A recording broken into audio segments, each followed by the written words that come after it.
Hello ಸ್ನೇಹಿತರೆ, welcome back to my video. KCET ಸ್ಟೂಡೆಂಟ್ಸ್ಗೆ ನಿಮ್ಗಾಳೆ ಗೊತ್ತಿರುವ ಹಾಗೆ ಸೆಕೆಂಡ್ ಎಕ್ಸ್ಟೆಂಡ್ ರೌಂಡ್ದು ನಿನ್ನೆ 4 ಗಂಟೆಗೆ ಅಂತಂದರೆ 30/9/2024 ಸಾಯಂಕಾಲ 4 ಗಂಟೆ ನಂತರ ನಿಮಗೆ ಆಪ್ಷನ್ ಎಂಟ್ರಿ ಅನ್ನೋದು ಓಪನ್ ಮಾಡ್ತೀನಿ ಅಂತ ಹೇಳಿದ್ರು. ಅಂದಂಗೆ ಕೂಡ ಇಲ್ಲಿ ಏನು ಕಾಣಿಸ್ತಿದೆ ಅಂದರೆ ಕ್ಯಾಂಡಿಡೇಟ್ ಆಪ್ಷನ್ ಎಂಟ್ರಿ ಕೂಡ ಕಾಣಿಸ್ತಿದೆ. ಇವತ್ತು ಬಂದುಬಿಟ್ಟು ಅಂದರೆ ತಿಂಗಳು 10 1ನೇ ತಾರೀಕಿದೆ. ಸೊ ಹಂಗಾಗಿಬಿಟ್ಟು ಇವತ್ತು ಏನೇನೆಲ್ಲ ಕಾಣಿಸ್ತಿದೆ ಅಂತ ನೋಡ್ತಿದ್ದೀನಿ. ನಿಮಗೆ ಗೊತ್ತಿರಬೇಕು, ಮೊದಲಿಗೆ ಆಪ್ಷನ್ ಎಂಟ್ರಿ ಮಾಡಿದ್ದು ಯಾವುದೂ ಕೂಡ ಕಾಣಿಸ್ತಿಲ್ಲ ಫಸ್ಟ್ ಆಫ್ ಆಲ್ ಇದರಲ್ಲಿ ಬಂದಾಗ. ಓಕೆ, ನಾವು ಏನಾದರೂ ಈಗ ಸ್ವಲ್ಪ ಸೆಲೆಕ್ಟ್ ಮಾಡ್ಕೊಳ್ಳೋಕೆ ಟ್ರೈ ಮಾಡೋಣ. BS ನರ್ಸಿಂಗ್ ಅಂತ ಕ್ಲಿಕ್ ಮಾಡ್ಕೊತಿದ್ದೀನಿ. BS ನರ್ಸಿಂಗ್ ಅಂತ ಕ್ಲಿಕ್ ಮಾಡ್ಕೊಂಡಾಗ ಇಲ್ಲೇನಪ್ಪ ಅಂದರೆ GQ GP ಅಂತ ಬರ್ತದೆ. ಆ್ಯಂಡ್ GG ಮಾತ್ರ ಹೇಳಿದ್ದೆ ನಾನು ಸೆಲೆಕ್ಟ್ ಮಾಡ್ಕೊಳಕ್ಕೆ. ಯಾಕಂದ್ರೆ GQ ಮಾಡ್ಕೊಳ್ಳೋದಾಗಿತ್ತು ಅಂದರೆ ಸುಮ್ಮನೆ ಇಲ್ಲಿ ಏನಕ್ಕೆ ಬರಬೇಕಿತ್ತು, ಹೌದಲ್ವಾ? ಸೊ ಹಂಗಾಗಿಬಿಟ್ಟು ಇಲ್ಲಿ ನೀವೇನಪ್ಪ ಅಂದರೆ ಒಂದು ಫ್ರೆಶ್ ಆಪ್ಷನ್ ಎಂಟ್ರಿ ಅನ್ನೋದು ಬಿಟ್ಟಿದ್ದಾರೆ, ಇಲ್ಲಿ ಕಾಣಿಸ್ತಾ ಇದೆ ಎಲ್ಲನೂ ಕೂಡ. ಸೊ ಹಂಗಾಗಿಬಿಟ್ಟು ನೀವು ಫ್ರೆಶ್ ಆಪ್ಷನ್ ಎಂಟ್ರಿ ಅನ್ನೋದು ಮಾಡ್ಬೋದಾಗಿರ್ತದೆ. ಸೊ ಹಂಗಾಗಿಬಿಟ್ಟು ನಾನು ಇವಾಗ ಏನು ಮಾಡ್ತೀನಿ ಅಂತಂದರೆ ಈಗ 01 ಕೊಡ್ತಿದ್ದೀನಿ ಆ್ಯಂಡ್ ನೆಕ್ಸ್ಟ್ ಹೋಗ್ತೀನಿ. ಫಾರ್ ಎಕ್ಸಾಂಪಲ್ ಹೋಗ್ತಾಯಿದೆ, ಓಕೆ ಕಾಣಿಸ್ತಿದೆ 02 ಕೊಡ್ತಿದ್ದೀನಿ. ಯಾಕಂದರೆ ರ್ಯಾಂಕ್ ದೂರ ಇದೆ. ಸೊ ಹಂಗಾಗಿಬಿಟ್ಟು ಜಾಸ್ತಿ ಆಪ್ಷನ್ ಎಂಟ್ರಿ ಆ್ಯಡ್ ಮಾಡಬೇಕು. ಸೊ ಹಂಗಾಗಿಬಿಟ್ಟು ಹಾಗೆ ಆ್ಯಡ್ ಮಾಡ್ತಿದ್ದೀನಿ 05 ಆ್ಯಂಡ್ 06. ಈಗ ಫ್ರೆಶ್ ಆಪ್ಷನ್ ಎಂಟ್ರಿ ಸ್ಟಾರ್ಟಿಂಗ್ ಯಾವ ರೀತಿ ಮಾಡಿದ್ರು ನೋಡ್ರಿ, ಅದೇ ರೀತಿ ಮಾಡ್ಬೇಕಾಗಿರ್ತದೆ. ಸೊ ಹಂಗಾಗಿಬಿಟ್ಟು ನೀವು ನೋಡ್ಕೊಂಡು ಮಾಡ್ಕೋರಿ. ಯಾಕಂದರೆ ರ್ಯಾಂಕ್ ದೂರ ಇದೆ ಅಂತಂದ್ರೆ ರ್ಯಾಂಡಮ್ ಆಗಿಬಿಟ್ಟು ನಾನು ಗೌರ್ಮೆಂಟ್ ಕಾಲೇಜ್ ಹಂಗೆ ಸುಮ್ಮನೆ ರ್ಯಾಂಡಮ್ ಆಗ್ತಿದ್ದೀನಿ. ಇಲ್ಲ ನಿಮಗೆ ಫಸ್ಟ್ ಪ್ರಿಯಾರಿಟಿ ಇಂಪಾರ್ಟೆಂಟ್ ಆಗಿರ್ತದೆ. ಹಂಗಾಗಿಬಿಟ್ಟು ಪ್ರಿಯಾರಿಟಿ ನಿಮ್ಗೆ ಯಾವ ರೀತಿ ಕೊಡಬೇಕು ಅದು ಆ ರೀತಿ ನೀವು ಕೊಡಬೇಕು. ಇವಾಗ ಏನಪ್ಪ ಅಂತಂದರೆ ನಾನು ಹಂಗೆ ರ್ಯಾಂಡಮ್ಗೆ ಏನು ಕೊಡ್ತಿದ್ದೀನಿ ಅಂತಂದರೆ ರ್ಯಾಂಕ್ ದೂರ ಇದೆ ಈ ಒಂದು ಸ್ಟೂಡೆಂಟ್ದು. ಈ ರೀತಿಯಾಗಿ ನಾನು ರ್ಯಾಂಡಮಾಗಿ ನಂಬರ್ಸ್ನ ಕೊಟ್ಟಿದ್ದೀನಿ. ಬಟ್ ನೀವು ಈ ರೀತಿ ಮಾಡೋಕ್ಕೋಗ್ಬೇಡ್ರಿ. ಯಾಕಂದರೆ ಸ್ಟಾರ್ಟಿಂಗ್ ಬರುವಂಥದ್ದು ಗೌರ್ಮೆಂಟ್ ಕಾಲೇಜ್ ಆಗಿರ್ತವೆ. ನೋಡಿ ನಿಮ್ಮ ರ್ಯಾಂಕ್ ಹೆಂಗಾದ್ರೂ ಇರಲಿ, ಪ್ರಿಯಾರಿಟಿ ಕೊಡೋಂಗಿದ್ರೆ ಕೊಡ್ರಿ.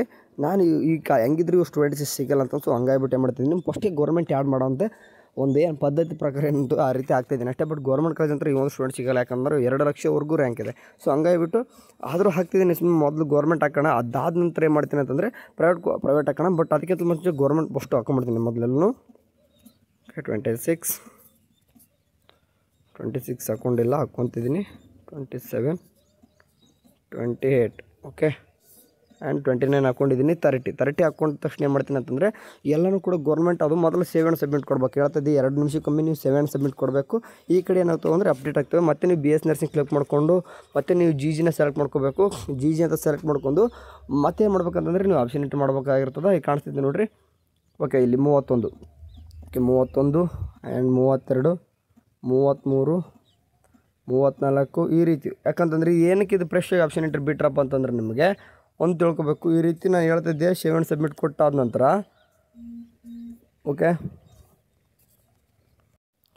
ಆಗಾಗ ಸೇವ್ ಆ್ಯಂಡ್ ಸಬ್ಮಿಟ್ ಕೊಡಬೇಕು. ಈ ಒಂದು ಸ್ಟೂಡೆಂಟ್ಸ್ನ ಬರೋಬ್ಬರಿ ಇವಾಗ ಏನು ಮಾಡ್ತೀನಪ್ಪ ಅಂತಂದರೆ ಸುಮಾರು ನಾನು ಹೆಂಗಿದ್ರು ಕೂಡ ಒಂದು ಅಷ್ಟು 500 ಕಾಲೇಜಸ್ ಏನಿದೆ ನೋಡ್ರಿ, 500 ಗೌರ್ಮೆಂಟ್ ಕಾಲೇಜಸ್ನ ಹಾಕ್ತೀನಿ. ಸಿಗುತ್ತಾ ಬಿಡ್ತು ಹಾಕ್ತೀನಿ, ಸೇವ್ ಆ್ಯಂಡ್ ಸಬ್ಮಿಟ್ ಕೊಡ್ತೀನಿ. ಏನಕ್ಕೆ ಈ ರೀತಿ ಮಾಡಿದಾರಪ್ಪ ಅಂತ ಫಸ್ಟ್ ಆಫ್ ಆಲ್ ಹೇಳೋದಂತಂದರೆ ಈಗ ಹೊಸದಾಗಿ ನಿಮ್ಮ ಜೊತೆ ಯಾರು ಬಂದಿದ್ದಾರೆ ಅಂತಂದರೆ ಥರ್ಡ್ ಅಂದರೆ PUC ಥರ್ಡ್ ಎಕ್ಸಾಮ್ ಬರೋಬಿಟ್ಟು ಪಾಸ್ ಆಗಿಬಿಟ್ಟು ಇವಾಗ ಸ್ಪಾಟ್ ರ್ಯಾಂಕಲ್ಲಿ ಒಂದು ರ್ಯಾಂಕ್ ತೊಗೊಂಡು ಇವಾಗ ಆಪ್ಷನ್ ಎಂಟ್ರಿ ಮಾಡೋಕೆ ಅವರು ಬಂದಿದ್ದಾರೆ. ಸೊ ಹಂಗಾಗಿಬಿಟ್ಟು ಅವರಿಗೆ ನಿಮಗೆ ಎಟ್ ಎ ಟೈಮ್ ವಾಪಸ್ ಒಂದು ಫ್ರೆಶ್ ಆಪ್ಷನ್ ಎಂಟ್ರಿ ಅನ್ನೋದು ಬಿಟ್ಟಿರ್ತಾರೆ. ಸೊ ಹಂಗಾಗಿಬಿಟ್ಟು ಎಲ್ಲರೂ ಕೂಡ ಆಪ್ಷನ್ ಎಂಟ್ರಿ ಮಾಡಲೇಬೇಕಾಗಿರ್ತದೆ. ಇನ್ ಕೇಸ್ ಆಪ್ಷನ್ ಎಂಟ್ರಿ ಮಾಡದೆ ಹೋದರೆ ಯಾವುದೇ ರೀತಿ ಸೀಟ್ ಸಿಗಲ್ಲ. ಓಕೆ ನಾವು ಏನು ಅಂದ್ಕೊಂಡಿದ್ದು ಅಂತಂದರೆ ಮೊದಲೆಲ್ಲ ಕಾಲೇಜಸ್ ಇರ್ತವೆ, ಆಮೇಲೆ ರಿಮೈನಿಂಗ್ ಕಾಲೇಜಸ್ ಆ್ಯಡ್ ಮಾಡೋಕ್ಕೆ ಬರ್ತಾವೆ ಅಂತ ಆ ರೀತಿ ಅಂದ್ಕೊಂಡಿದ್ವಿ. ಈಗ ಆ ರೀತಿ ಇರಲ್ಲ. ಓಕೆ, ಈಗ ಏನಂತಂದರೆ ಎಲ್ಲ ಕಾಲೇಜಸ್ ಫ್ರೆಶ್ಶಾಗಿ ಆಪ್ಷನ್ ಎಂಟ್ರಿ ಮಾಡೋಕ್ಕೆ ಟೈಮ್ ಕೊಟ್ಟಿದ್ದಾರೆ. ಓಕೆ, ಹಂಗಾಗಿಬಿಟ್ಟು ಇವಾಗ ಹೋಗ್ಬಿಟ್ಟು ನೀವೇನು ಮಾಡಬೇಕು, ಕಾಲೇಜಸ್ನ ಎಲ್ಲನೂ ಕೂಡ ಆ್ಯಡ್ ಮಾಡಬೇಕಾಗಿರ್ತದೆ. ಓಕೆ, ಹಂಗಾಗಿಬಿಟ್ಟು ಬೇಗನೆ ಹೋಗಿ ಆಪ್ಷನ್ ಎಂಟ್ರಿ ಮಾಡಿರಿ. ಆ್ಯಂಡ್ ಇನ್ನೊಂದು ಇದು ಬಂತಂದರೆ ನೀವು ಅಲಾಟ್ಮೆಂಟ್ ಆಗದೆ ಇರೋ ಸ್ಟೂಡೆಂಟ್ಗೆ ರೀತಿ ಅಲಾಟ್ಮೆಂಟ್ ಚಾಯ್ಸ್ ಟು ಕೊಟ್ಟ ಸ್ಟೂಡೆಂಟ್ಸ್ ಯಾವ ರೀತಿ ಕಾಣ್ತಿದೆ ಅಂತ ನೀವೇ ಹೇಳ್ಬೇಕು ನನಗೆ. ಯಾಕಂದರೆ ಚಾಯ್ಸ್ ಟು ಕೊಟ್ಟಂಥ ಸ್ಟೂಡೆಂಟ್ಸು ಕೂಡ ಏನು ಮಾಡಿದಾರೆ ಅಂತ ಎಲ್ಲರೂ ಕೂಡ ಆ್ಯಡ್ ಮಾಡೋಕ್ಕೆ ಬಿಟ್ಟಿದ್ದಾರೆ. ಬಟ್ ಮೇಲ್ಗಡೆ ಕಾಲೇಜಸ್ ಶೋ ಆಗ್ತಾಯಿದ್ದಾವ ಅಥವಾ ಎಲ್ಲನೂ ಕೂಡ ಡಿಲೀಟ್ ಆಗಿದಾವ, ನಿಮಗೆ ಕಾಲೇಜ್ ಸಿಕ್ಕಿರೋದು ಒಂದೇ ನಿಮ್ಗೆ ತೋರಿಸ್ತಾ ಇದೆಯಾ ಅಥವಾ ಯಾವ ರೀತಿ ಇದೆ ಅಂತಂದು ಚಾಯ್ಸ್ ಟು ಕೊಟ್ಟವ್ರು ಯಾವ ರೀತಿ ಅಂತ ನಮ್ಗೆ ಹೇಳ್ಬೇಕು. ಓಕೆ ಚಾಯ್ಸ್ 3 ಕೊಡೋರ್ಗಂತೂ ಇದೇ ರೀತಿ ಬರ್ತಿರ್ತದೆ ಸೇಮ್. ಎಲ್ಲನೂ ಕೂಡ ಏನು ಕಾಣಿಸ್ತಿರಲ್ಲ, ಎಲ್ಲನೂ ಕೂಡ ವಾಪಸ್ ಆಪ್ಷನ್ ಎಂಟ್ರಿ ಮಾಡ್ಬೋದು. ಬಟ್ ಚಾಯ್ಸ್ 2 ಕೊಟ್ಟ ಸ್ಟೂಡೆಂಟ್ಸ್ಗೆ ಏನಾಗಿದೆ ನೋಡಬೇಕು. ಈ ಸ್ಟೂಡೆಂಟ್ಸ್ ಏನಪ್ಪ ಅಂದರೆ ಯಾವುದೂ ಕೂಡ ಕಾಲೇಜಸ್ ಸಿಕ್ಕಿದ್ದಿಲ್ಲ. ಸೊ ಹಂಗಾಗಿಬಿಟ್ಟು ಹೊಸದಾಗಿ ಕಾಲೇಜಸ್ನ ಆ್ಯಡ್ ಮಾಡೋಕ್ಕೆ ಟೈಮ್ ಕೊಟ್ಟವ್ರೆ, ಅಂದರೆ ಒಂದು ಚಾನ್ಸ್ ಕೊಟ್ಟವ್ರೆ. ಬಟ್ ನೀವು ಚಾಯ್ಸ್ 2 ಕೊಟ್ಟವ್ರಿಗೆ ಏನಾದರೂ ಕಾಲೇಜ್ ಶೋ ಆಗಬೇಕಲ್ವ, ಯಾಕಂದ್ರೆ ಮೇಲ್ಗಡೆಯಲ್ಲಿ ಇರಬೇಕಲ್ವ. ಸೊ ಹಂಗಾಗಿಬಿಟ್ಟು ಚಾಯ್ಸ್ 2 ಕೊಡೋರು ಯಾವ ರೀತಿ ಇದೆ ಅಂತ ಸ್ವಲ್ಪ ಹೇಳ್ಬೇಕು ನೀವೇ ನಮಗೆ ಕಮೆಂಟ್ ಬಾಕ್ಸಲ್ಲಿ. ಆ್ಯಂಡ್ ಅದರ ಹತ್ರ ಚಾಯ್ಸ್ 3 ಸ್ಟೂಡೆಂಟ್ಸು ಕೂಡ ಇದು ಹಿಂಗೆ ಇರ್ತದೆ. ಆ್ಯಂಡ್ ಹೊಸದಾಗಿ ಯಾರೆಲ್ಲ ಇವಾಗ ಅಂದರೆ ಎಕ್ಸಾಮ್ 3ನ ಬರ್ಕೊಂಡು PUCದು ಅವ್ರು ಬಂದವರು ಕೂಡ ಹಿಂಗೆ ಕಾಣಿಸಿರ್ತದೆ. ಆ್ಯಂಡ್ ಯಾರೆಲ್ಲ ಸೀಟ್ ಸಿಕ್ಕಲ್ಲ ಅವರು ಕೂಡ ಇದೇ ರೀತಿ ಏನಪ್ಪ ಅಂದ್ರೆ ಇದೇ ರೀತಿ ಅಂತಂದರೆ ಯಾವುದೇ ರೀತಿ ಕಾಲೇಜ್ ಶೋ ಆಗ್ತಾರಲ್ಲ ನೀವು ಕಾಲೇಜಸ್ನ ಆ್ಯಡ್ ಮಾಡಬೇಕು. ಓಕೆ, ಇದಿಷ್ಟು ಅಪ್ಡೇಟ್ ಇವತ್ತು ಏನಾದರೂ ಕಡೆಯಿಂದ ಅಪ್ಡೇಟ್ ಬಂದರೆ ತಿಳಿಸ್ತೀನಿ. ನಿನ್ನೆ ಏನೂ ಕೂಡ ಅಪ್ಡೇಟ್ ಮಾಡಲಿಲ್ಲ. ಸೊ ಹಂಗಾಗಿಬಿಟ್ಟು ಯಾಕಂದರೆ ನಾನು ಹೇಳಿದ್ದೆ ನಿಮ್ಗಳ ಫೋನು ಸ್ವಲ್ಪ ನಂದು ಮಿಸ್ ಆಗಿದೆ, ಅಂದರೆ ಕಳೆದೋಗಿರೋ ಕಾರಣ ಸ್ವಲ್ಪ ಡಿಲೇ ಆಗಿತ್ತು. ಇನ್ಮೇಲೆ ಆ ರೀತಿ ಆಗಲ್ಲ. ಓಕೆ, ಎಲ್ಲನೂ ಕೂಡ ಏನಾಗುತ್ತೆ ನಿಮ್ಗೆಲ್ಲನೂ ಕೂಡ ಅಪ್ಡೇಟ್ ಆಗುತ್ತೆ. ಓಕೆ, ಯಾಕಂದರೆ ಒಂದು ಫೋನ್ ತೊಗೊಂಡಿದ್ದೀನಿ, ಇನ್ಮೇಲೆ ಎಲ್ಲನೂ ಕೂಡ ಅಪ್ಡೇಟ್ ಆಗುತ್ತೆ, ಏನೂ ಕೂಡ ಮಿಸ್ ಆಗಲ್ಲ. ಆ್ಯಂಡ್ ವಿತ್ ಎಲ್ಲನೂ ಕೂಡ ನಿಮ್ಮದು ಹಾಸ್ಟೆಲ್ಸ್ ಬಗ್ಗೆ ಭಾಳ ಕೇಳ್ತಿದ್ದಾರೆ.